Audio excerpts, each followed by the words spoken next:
আর চোখ পেতে হলে যদি তোমাকে ভালোবাসতে হয় তাহলে বাসবো।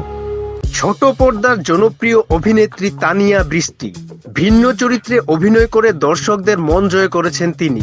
সামাজিক যোগাযোগ মাধ্যমে তার ব্যক্তিগত জীবন নিয়েও নানা সমালোচনা গুঞ্জন শোনা যায়। এবার সাহসী দৃশ্যে অভিনয় করে সবার নজর কাড়লেন বৃষ্টি। চোখটা আমাকে দাও নামে একটি নাটকে পতিতা চরিত্রে অভিনয় করে দর্শকদের তাক লাগিয়েছেন এই অভিনেত্রী। নাটকটি মুক্তির পর থেকেই নেটিজেনদের প্রশংসায় ভাসছেন বৃষ্টি। আনন্দের রণবীর কাপুর হয়েছে এবার। নাটকটি রচনা ও পরিচালনা করেছেন সাগর জাহান। এতে ফারহান আহমেদ জোভানের সঙ্গে জুটি বেঁধেছেন বৃষ্টি। এমন চরিত্র করতে পেরে উচ্ছ্বসিত বৃষ্টি। মন থেকে ভালোবাসলে পৃথিবীর যে জায়গায় থাকি। গণমাধ্যমে অভিনেত্রী বলেন, এটি আমার প্রিয় নাটক। চরিত্রটিতে অভিনয়ের জন্য যথেষ্ট প্রস্তুতি ছিল।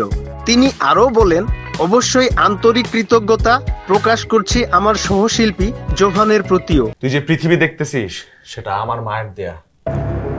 ধন্যবাদ পুরো ইউনিটকে। এ নাটকের জন্য দর্শক ও শুভাকাঙ্ক্ষীদের কাছ থেকে প্রশংসা পাচ্ছি।